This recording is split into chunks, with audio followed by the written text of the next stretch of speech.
오늘 우리에게 주시는 하나님의 말씀 베드로전서 1장 13절부터 23절까지의 말씀입니다. 베드로전서 1장 13절부터 23절까지 우리 한 목소리로 함께 봉독하겠습니다. 그러므로 너희 마음의 허리를 동이고 근신하여 예수 그리스도께서 나타나실 때에 너희에게 가져다 주실 은혜를 온전히 바랄지어다. 너희가 순종하는 자식처럼 전에 알지 못할 때에 따르던 너희 사욕을 본받지 말고 오직 너희를 부르신 거룩한 이처럼 너희도 모든 행실에 거룩한 자가 되라. 기록되었으되 내가 거룩하니 너희도 거룩할지어다 하셨느니라. 외모로 보시지 않고 각 사람의 행위대로 심판하시는 이를 너희가 아버지라 부른즉 너희가 나그네로 있을 때를 두려움으로 지내라. 너희가 알거니와 너희 조상이 물려준 헛된 행실에서 대속함을 받은 것은 은이나 금같이 없어질 것으로 된 것이 아니요 오직 흠없고 점없는 어린 양 같은 그리스도의 보배로운 피로 한 것이니라.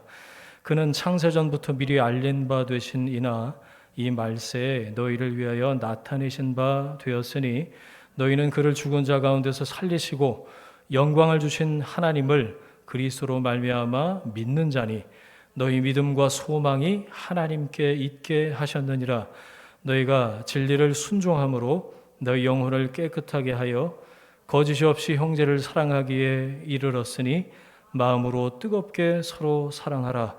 너희가 거듭난 것은 썩어질 씨로 된 것이 아니요 썩지 아니할 씨로 된 것이니 살아있고 항상 있는 하나님의 말씀으로 되었느니라. 아멘. 거룩하라 사랑하라 라는 제목으로 말씀의 은혜 함께 나누겠습니다. 베드로전서 말씀 묵상을 시작했습니다. 베드로전서를 한마디로 이렇게 정의할 수 있는데요. 사도 베드로가 고난받는 그리스도인을 위해서 쓴 편지입니다. 그 당시 예수님을 믿는다는 이유로 박해를 받고 있던 그리스도인들에게 베드로가 쓴 편지가 베드로전서 그 속편이 이제 후서 이렇게 되는 거죠. 고난받는 그리스도인을 위한 격려 편지. 이 베드로전서, 특별히 베드로전서의 핵심 문장 두 가지가 오늘 설교 제목이에요. 거룩하라 그리고 사랑하라. 아니 고난받는 그리스도인한테 왜 이 두 가지를 얘기를 할까요? 여러분 같으면 무슨 얘기를 하고 싶으시겠어요? 고난받는 성도에게 아유 어쩝니까? 딱 해서 마음으로 함께하고 위에서 기도합니다. 이런 얘기를 써야 되는 거 아니에요? 근데 베드로는 자기 안에 가득한 것을 베드로전서 딱 펼치자마자 1장 초반부부터 이 두 가지를 힘주어서 얘기를 하고 있어요. 여러분 거룩하십시오. 그리고 뜨겁게 서로 사랑하십시오. 이게 고난받는 그리스도인이 들어야 될 하나님의 말씀이라는 거죠. 여러분 오늘 본문을 통해서 그러면 지금 나에게 말씀하시는 하나님의 음성을 우리가 함께 듣기를 원합니다. 편지가 늘 그렇듯이 인사말로 시작을 하고 그 다음에 본론은 이제 3절부터 쭉 나오는데 헬라어를 읽을 줄 아는 게 이런 데서 장점이 있더라고요. 헬라어로 보니까 3절부터 무려 12절까지가 한 문장이에요.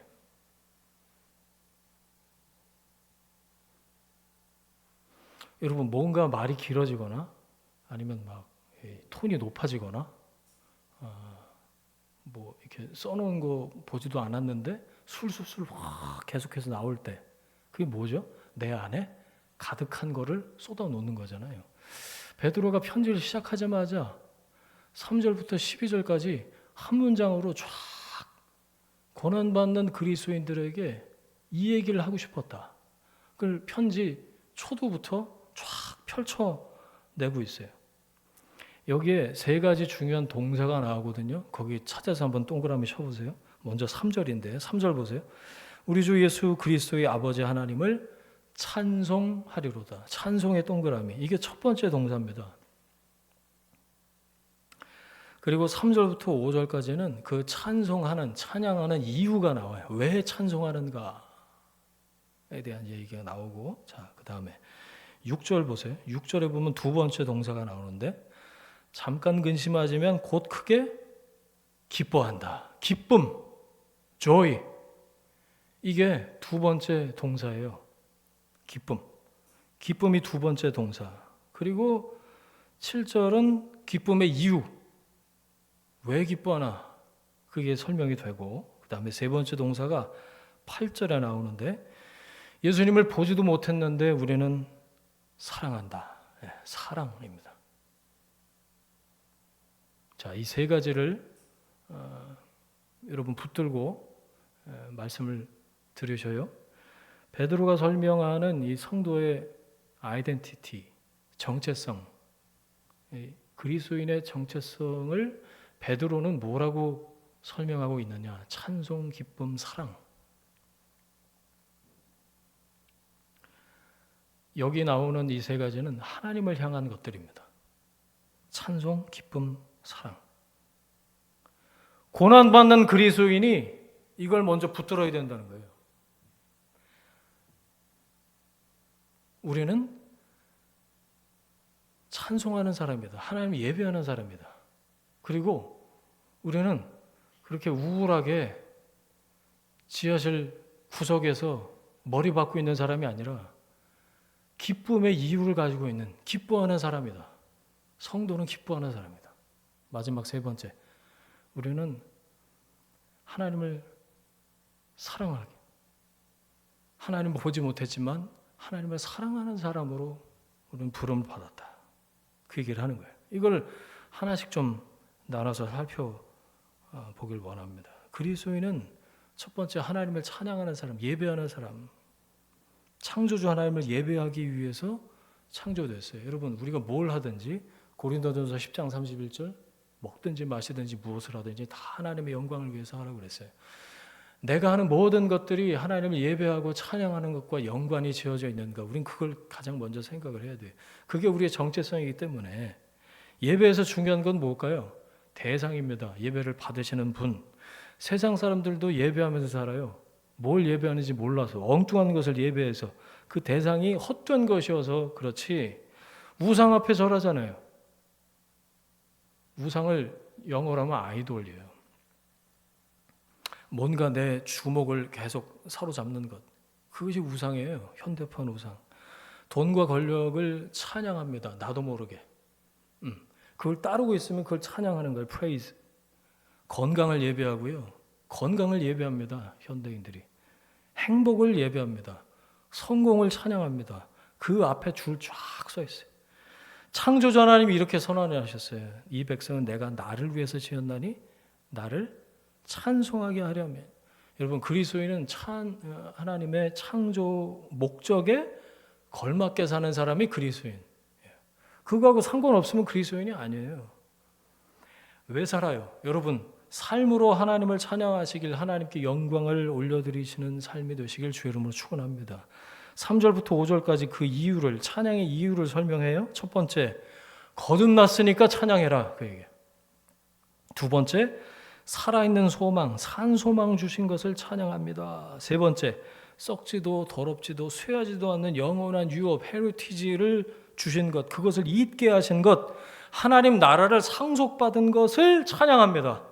네 번째, 하나님의 능력으로 보호하고 계시다. 보호하심을 받고 있기 때문에 찬양한다. 그 찬양의 이유가 3절부터 5절까지 네 가지로 쭉 나와 있어요. 하나씩 또 볼까요? 여러분, 거듭나셨어요? 위로부터 다시 태어나셨어요? 평생 죽을 때까지, 아니 죽어서도 찬양할 이유가 생긴 겁니다. 여러분, 찬양은요, 복받고 병 낫고 잘 풀려서 나오는 노래가 아니에요. 기분이 좋아서 해피해서 흥얼흥얼거리는 콧노래가 찬양이 아닙니다. 하나님이 나에게 행하신 것에 대한 반응이 찬양이에요. 거듭남 하나만으로도, 예전 찬송가에 지금도 있죠. 만입이, 만가지, 입이 만 개가 있어도 그 입 다 가지고 내 구주 주신 은총을 찬송하겠네.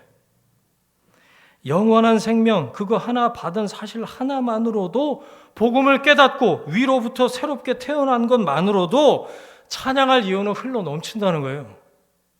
잘 풀려야, 잘 돼야, 내 생각대로 내가 원하는 타이밍이 돼야, 그래서 흘러나오는 노래가 찬양이 아니라고요. 하나님이 이렇게 행하신 것, 그것에 대한 나의 반응이 찬양입니다. 찬양은 신음이 될 수도 있어요. 기쁨의 노래만이 아니라 슬픔의 외침이 될 수도 있다고요. 하나님이 나에게 행하신 것에 대한 반응. 여러분, 찬양할 이유 하나님 우리에게 분명히 주셨어요. 살아있는 소망이 여러분에게 있으십니까? 썩어 없어질 소망 말고요. 썩어 없어질 소망하니까 저는 왜 제일 먼저 부동산이 생각이 날까요? 죄송합니다. 주식이 좀 생각이 났어요. 썩어 없어질 소망. 많이 떨어졌죠. 파세요 그냥. 언제까지 기다리고 있어요. 그리고 나이 먹으면 생각나는 게 권력이래요. 권력. 죽을 때까지 마지막 이 욕심이 권력이라네요. 저는 아직 잘 모르겠는데 어쨌든 여러분 유한한 소망입니다. 그런 것들에 목을 메고 살아요. 세상 사람들은.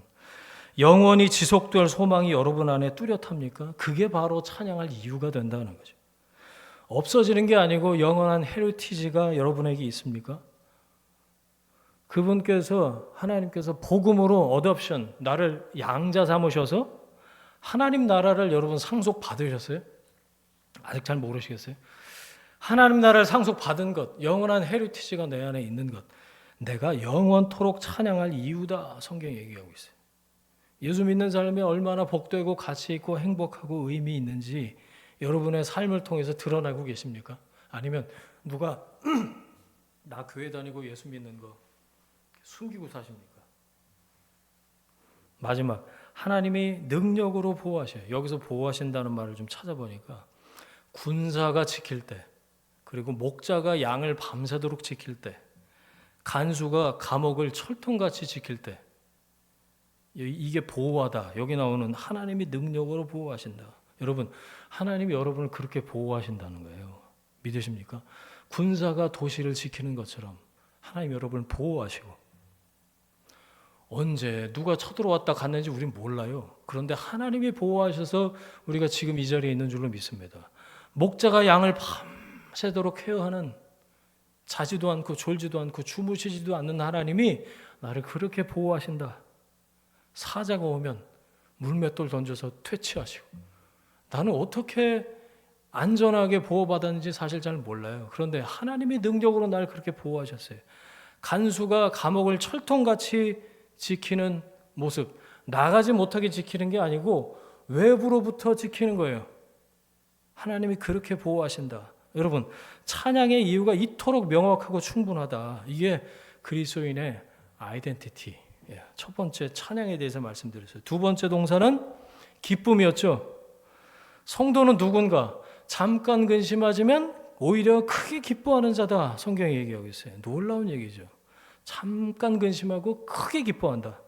성도라고 어려움에서 면제되지 않습니다. 고통이 면제되는 법이 없어요. 문제가 없는 게 아니라고요. 교회 다니면 감기도 안 걸린다 이런 이단이 있어요. 그럼 그 교주는 왜 암에 걸려서 죽었어요? 거짓말이에요. 여러분, 성도라고 어려움에서 면제당하는 게 아닙니다. 슬픈 일이 없어요? 아픈 일이 없어요? 다 있어요, 다. 오히려 더 많은 것 같아.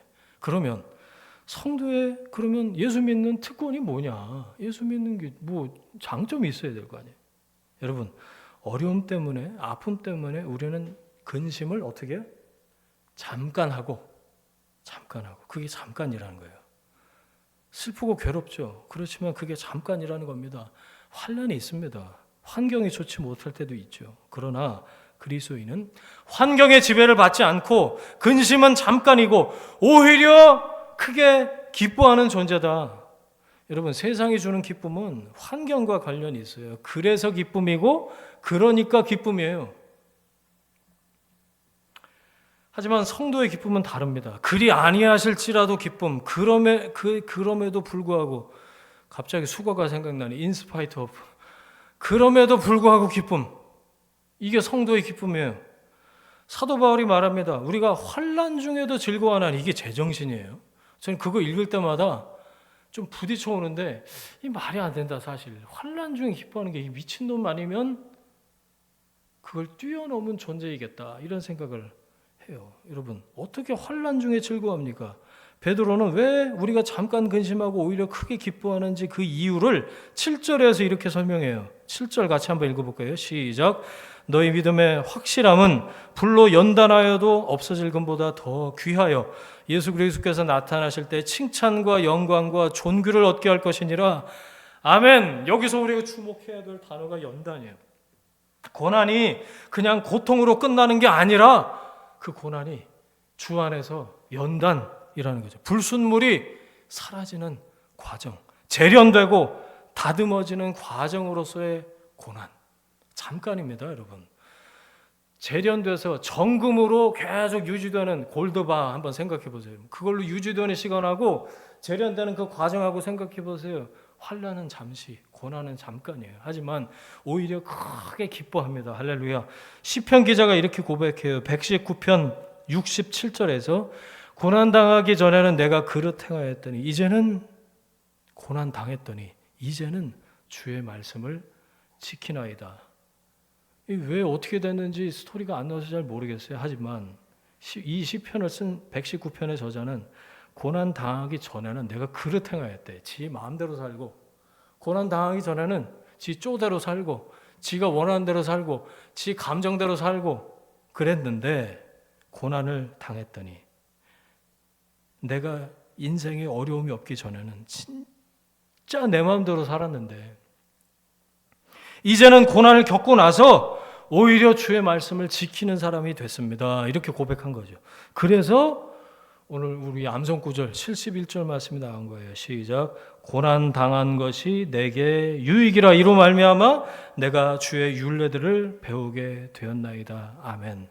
고난, 유익, 율례, 배움. 여러분, 지금 우리들도 저와 여러분들도 인생의 고난과 고통과 어려움이 없었으면 예수 안 믿을 사람 손 들어보세요.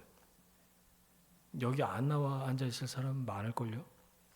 그런데 고난을 겪었기 때문에 고통 중에 하나님께 나온 겁니다. 고통을 겪었기 때문에 말씀을 지키는 자가 된 거예요.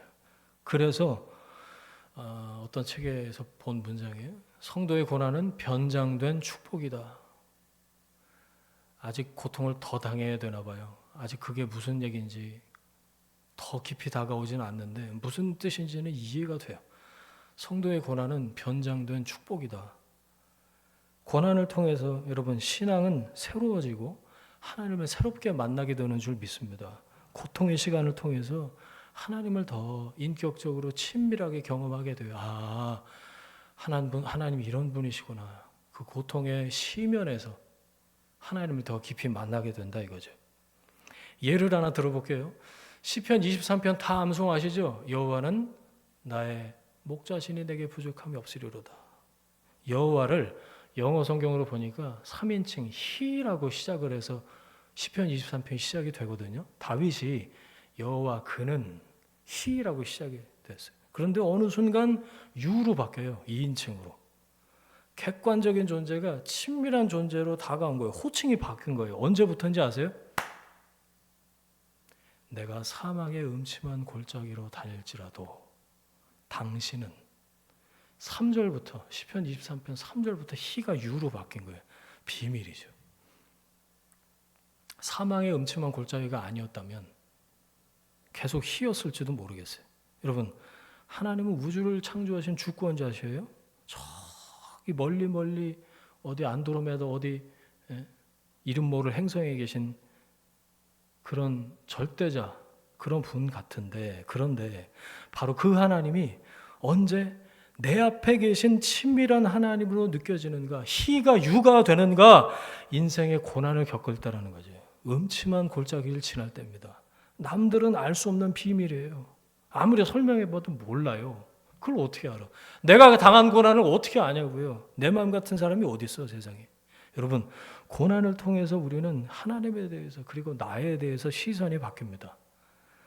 여러분 지금 겪는 고난을 통해서 여러분 하나님을 새롭게 만나게 되시기를 축원합니다. 부디 주님과 함께 그 골짜기를 지나가시기를 축원합니다.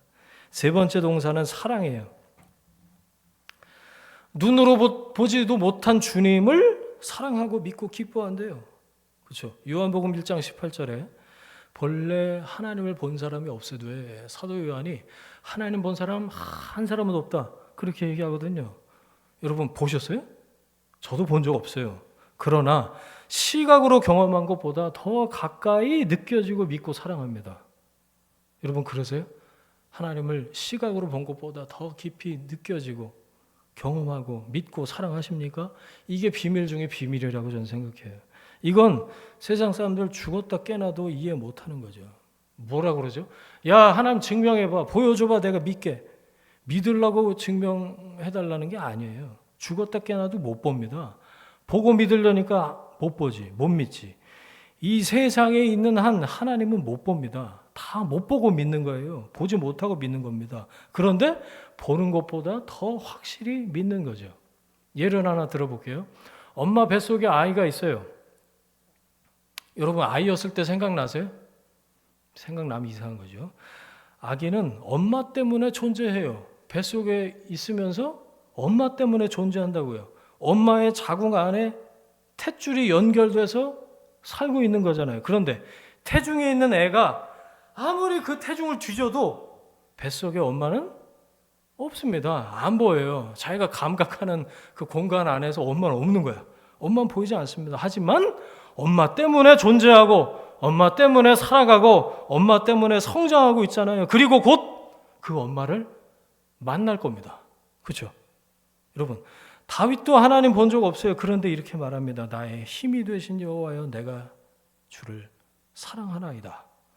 이걸 고백할 수 있는 사람이 크리스찬이에요. 보지 못했지만 느끼지 않아지지만 본 적 없지만 믿는 여러분, 하나님을 사랑하는 여러분을 축복합니다. 성령으로 내 안에 계셔요. 곧 그 사랑하는 주님을 우리는 만나 뵙게 될 겁니다. 이 믿음의 결국을 9절에서 영혼의 구원이라고 얘기를 하고 있어요. 세 가지 기억하실 찬양, 기쁨, 사랑이라는 우리의 정체성의 아이덴티티의 근거, 영혼의 구원을 받았기 때문에 하나님을 찬양하고 하나님을 기뻐하고 하나님을 사랑하는 사람으로 우리가 부르심을 받았다라는 거죠. 영혼의 구원, 뭐가 생각나세요? 저는 한 가지로 수렴된다는 생각이 들었어요. 수학 못하는 제가 수학 용어 씁니다. 수렴되는 거예요. 한 가지로 뭐죠? 소망이에요. 소망, 영원한 소망. 얼굴과 얼굴을 대면하여 하나님을 뵐 날이 옵니다. 영혼의 구원. 말은 믿는다면서 세상 사람들과 똑같이 사는 사람들, 말은 신자라고 하면서 왜 그렇게 살죠? 제가 생각해 보니까 소망이 없는 것 같아요. 영혼의 구원을 못 받은 거 아닌가? 소망이 없는 거 아닌가? 신자라고 하면서 문제만 생기면 근심에 매몰이 돼. 연락도 없이 잠수 타. 전혀 기쁨이 없어. 소망이 없기 때문입니다, 사실. 내 안에 소망이 있는지 뒤져봐야 돼요, 사실. 아니면 엉뚱한 거. 내가 그리스도인으로 부름받았다는 걸 알면서도 그 순간 엉뚱한 것에 소망을 두고 살고 있는 거예요. 내 안에 소망이 없어요.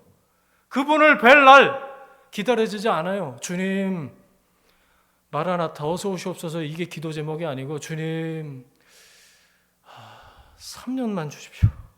제가 하고 싶은 거 하고. 지금 이거는 내가 원하던 삶이 아니에요. 주님 6개월만 주세요.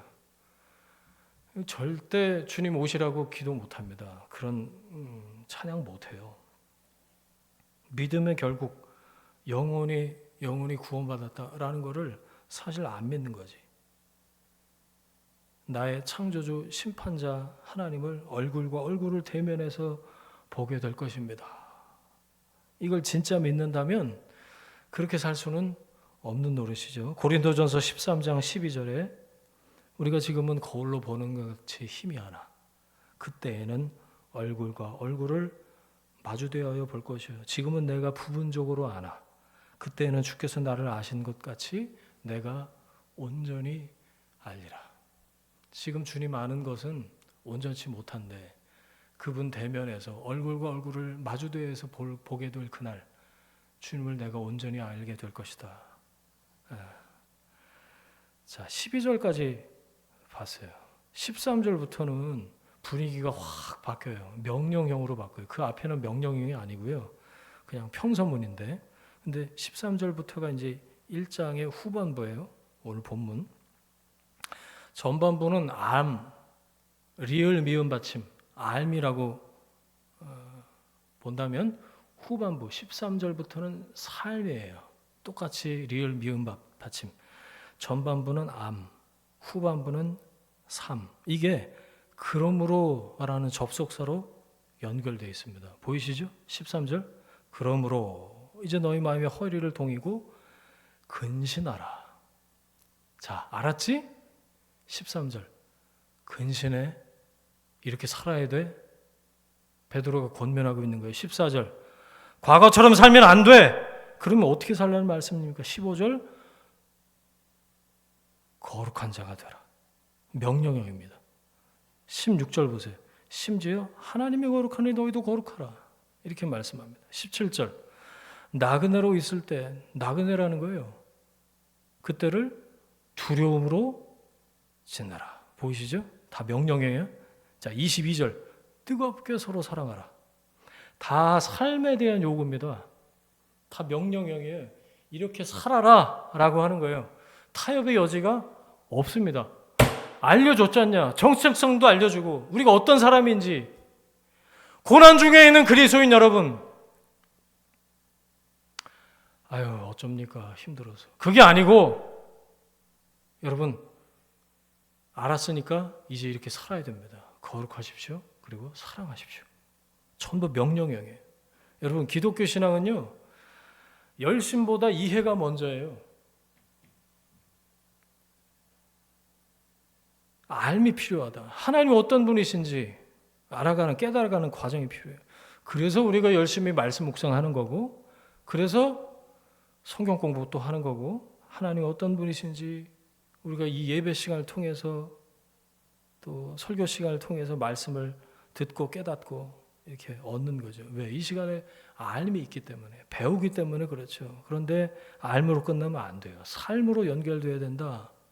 그러나 시작은 언제나 알미다. 이걸 먼저 딱 붙잡으시고, 여러분, 기독교는 절대 무턱대고 열심히 믿으라는 것만 얘기하면 안 됩니다. 이게 기독교 신앙과 미신의 가장 큰 차이예요. 미신은 열심만 있으면 돼요. 복채만 있으면 되고, 부적살 구탈 돈만 있으면 돼. 굿도 몇백 천 단위더라고. 돈 없는 사람은 굿도 못 하겠어. 미신은 자기가 믿는 대상을 절대 탐구하고 연구하고 알려고 하지 않습니다. 그냥 비나이다.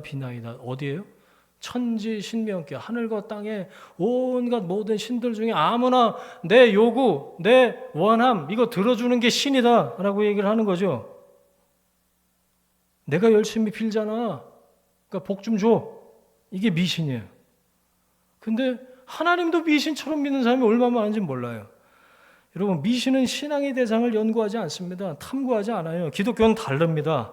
우리는 우리의 신앙의 대상인 하나님에 대한 알미, 이 말씀하시는 하나님에 대한 깨달음이 너무너무나 중요한, 한국교회가 여태까지 잘못했고 지금도 잘못하고 있고 엉뚱한 방향으로 가고 있는 게 전 그거라고 생각해요.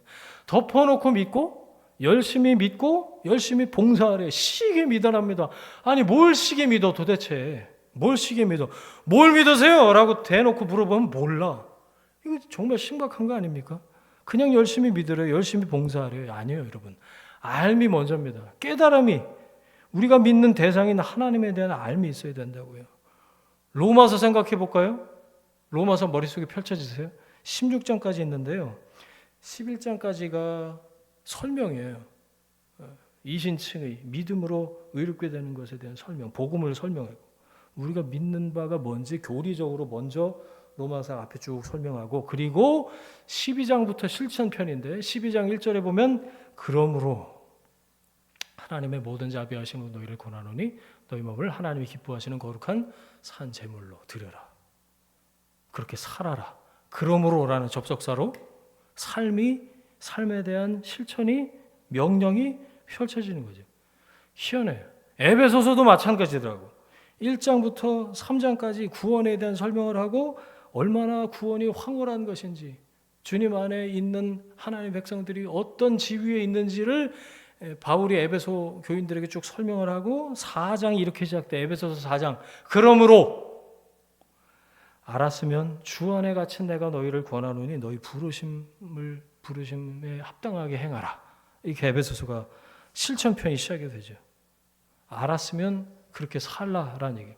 골로새서도 똑같더라고요. 전반부에 복음을 설명합니다. 그리고 골로새서 3장 1절에 이렇게 시작해요. 접속사 뭐요? 그러므로 네. 너희가 그리스도와 함께 다시 살리심을 받았으면 이제는 위의 것을 찾고 생각하고 위의 것을 찾고 생각하고 살라. 오늘 본문에 등장하는 성도들을 향한 요구 2가지, 명령 2가지 우리가 확인했습니다. 거룩하라. 구별되게 살아라. 또 하나 하나님 앞에서 거룩하고 성결하고 구별되게 사는 것처럼 2번째 뜨겁게 서로 사랑하라. 첫 번째는 하나님 앞에서의 내 삶의 태도고 2번째는 사람 앞에서의 삶의 자세죠. 이거를 하나로 묶으면 이렇게 될 것 같아요. Holiness in love. 하나님을 사랑하는 게 먼저예요. 그 안에서 서로를 사랑하는 거예요. 여러분 이 둘 중에 하나만 있으면 안 돼요. 둘 다 놓치지 마십시오. 거룩한 삶 그리고 서로 사랑하는 삶. 왜? 베드로는 이렇게 얘기해요. 나그네다. 우린 나그네다. 여기 얼마 있지 못해요. 가는 때가 언제 갈지 모르고 가는 때도 다 다르고 근데 나그네 인생 마치고 그럼 어떻게 돼요? 우리는 나를 만드신 그 하나님을 만나게 될 것이기 때문에 하나님 앞에서 거룩하고 성결하게 살고 또 주어진 인생 우리 서로 뜨겁게 사랑하고 사는 것 하나님 우리를 부르신 목적과 또 우리에게 말씀하시는 음성이라고 믿습니다. 근데 오늘 본문 좀만 더 보고 싶은데 본문 읽어보면 부연 설명이 하나씩 붙어 있다는 걸 알게 돼요. 분명히 저기 17절까지 거룩하게 살아라 그래놓고 18장이 부연 설명이거든요. 18절, 19절 같이 한번 읽습니다. 시작. 너희가 알거니와 너희 조상이 물려준 헛된 행실에서 대속함을 받은 것은 은혜나 금같이 없어질 것으로 된 것이 아니요 오직 흠없고 점없는 어린 양 같은 그리스도의 보배로운 피로 된 것이니라. 거룩하게 살아라. 왜? 예수의 피로 구원받았기 때문에. 예수님이 피값 주고 너를 샀다. 그러니까 거룩하게 살아라. 그 얘기입니다. 이게 한 번 더 이 구조가 한 번 더 등장해요. 22절 23절 보세요. 사랑해라. 왜? 말씀으로 거듭났으니까. 이해가 되세요? 베드로가 하고 싶은 말 2가지를 요약해서 다시 말씀드려요. 성도는 피값 주고 예수님이 피값 주고 사신 매우 가치 있고 귀한 존재이기 때문에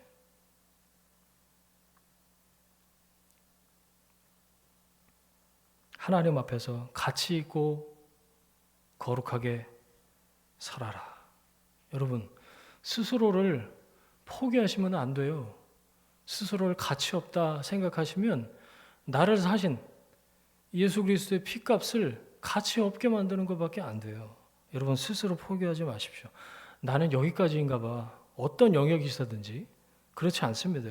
여러분을 만드신 하나님, 여러분을 사랑하셔서 내 아들아 내 딸아 말씀하시는 여러분을 구원하신 하나님이 여러분 포기하지 않으신 줄로 믿습니다. 세상 끝날까지 함께 하신다고 그랬어요. 그리고 내 안에 성령으로 지금도 운행하고 계시다. 믿으십니까? 그래서 여러분 우리는 거룩할 수 있고 사랑할 수 있어요. 왜? 하나님이 함께 하시니까. 말씀 정리하겠습니다. 베드로가 고난받는 그리스도인들에게 쓴 편지라고 말씀드렸어요. 여기서 성도의 정체성, 우리의 아이덴티티에 대해서 알려주고 또 어떻게 살 것인지에 대한 얘기가 쓰여 있는 거죠. 왜 찬양하고 우리가 어떻게 기뻐하고 왜 사랑해야 되는지 그걸 말씀해 주고 계십니다. 신앙에서는 암과 삶이 다 중요해요. 순서가 중요하죠? 암이 먼저예요. 하나님 깨닫게 해주십시오. 몰랐던 거 알게 해주십시오. 그게 먼저예요. 믿는 대상에 대한 이해로부터 신앙이 시작된다. 우리가 왜 잘 안 되는 줄 아세요? 안 사라지는 줄 아세요? 잘 몰라서 그래요. 놀랍게도. 잘 아는 것 같죠? 아니요. 아직도 수태 몰라요. 뭔지 몰라요. 깨닫게 해주십시오. 그래서 하나님 앞에 반복해서 엎드리는 거예요. 하나님의 하나님 되심을 조금 더 제가 그 빛을 조금 더 쐬길 원하고 하나님이 어떤 분인지 더 깨닫길 원합니다. 그래서 어떻게 가르쳐 주신다고요? 고난을 통해서 하나님을 더 깊이 만나게 하신다. 여러분 어떻게 사실 겁니까? 그 다음에 우리의 삶이 남아있어요. 두 가지예요. 거룩과 사랑. 십자가의 세로 기둥과 가로 기둥이에요. 거룩과 사랑. 거룩은 하나님을 향해서 그리고 세상을 향해서 가져야 되는 가치가 거룩이에요. 나는 거룩한 그리스도인인가? 또 하나. 거룩은 구별된 가치관, 세계관, 인생관입니다. 나는 크리스천다운가? 그리스도인답게 그런 라이프 스타일을 갖고 사는가? 나는 먼저 이해하고 나는 먼저 용서하는가? 나는 먼저 사랑하는가?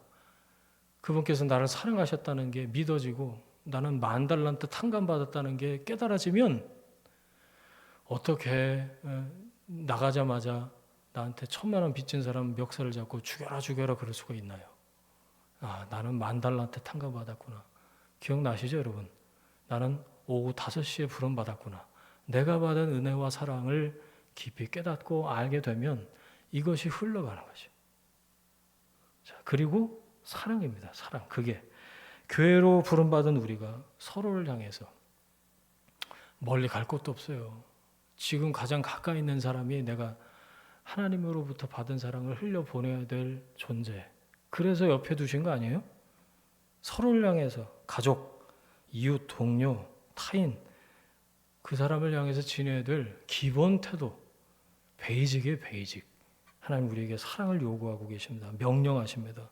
여러분 사랑을 받은 자답게 사랑을 흘려보내는 여러분 되시길 바랍니다. 은혜 받은 사람으로 그 은혜를 전하는 여러분 되시길 바랍니다. 구원받은 그리스도인 그러면서 동시에 고난 중에 있는 그리스도인들이여 거룩하십시오. 그리고 사랑하십시오. 고난 중에 있는 여러분을 위로하시는 하나님의 격려 그리고 따뜻한 당부입니다. 기도하겠습니다. 이 시간에 주신 하나님의 말씀, 깨달은 말씀 붙잡고 한번 같이 기도하면 좋겠는데 찬송, 기쁨, 거룩, 사랑 이런 주제를 좀 마음속에 새기면서 결단하면서 한번 같이 기도하겠습니다. 함께 기도하겠습니다. 하나님 아버지 거룩하라 사랑하라 라고 사도가 쓴 이 말씀으로 우리를 교훈하여 주시니 감사합니다. 깨닫게 해주시니 감사합니다. 하나님 우리 가운데 말씀해 주시니 감사합니다. 하나님 이 말씀 붙들고 우리의 삶의 변화를 위해서 또 우리 가운데 말씀하시는 그 성령님의 인도하심을 따라서 우리가 기도하며 나아갑니다. 주님 우리를 하나님을 찬양하는 사람으로 그런 존재로 부르셨습니다. 우리가 마땅히 기뻐하는 하나님을 기뻐하는 사람으로 기쁨을 가진 존재로 우리를 부르신 것을 하나님 감사하고 찬양합니다. 하나님을 사랑하는 사람으로 우리의 정체성을 하나님 그렇게 세워주시니 감사합니다. 고난받는 현장에 있지만 어려움의 현장, 음침한 사망의 음침한 골짜기에 있지만 하나님 우리가 그리스도를 더 깊이 알아가는 과정 가운데 있게 하신 것을 감사합니다. 거룩하라 사랑하라 주님 명령하시니 하나님의 말씀의 명령 앞에 있습니다. 우리를 붙드시고 하나님의 말씀이 우리 안에서 사라지는 실천되는 그런 삶의 자리로 나갈 수 있도록 은혜 베푸시고 역사하여 주옵소서. 인도하여 주옵소서. 이제는 우리의 주인 되신 예수 그리스도의 은혜와 하나님 아버지의 사랑하심과 성령의 동행하심이 구원받은 그리스도인으로 고난 중에 있지만 하나님의 은혜 받고 사랑받은 하나님의 사람으로 주님 거룩하게 살겠습니다. 사랑하며 살겠습니다. 다짐하고 결단하는 하나님의 사람들 위해 그들의 일터와 가정과 자녀들 위해 지금부터 영원까지 함께 하시기를 간절히 축원하옵나이다. 아멘.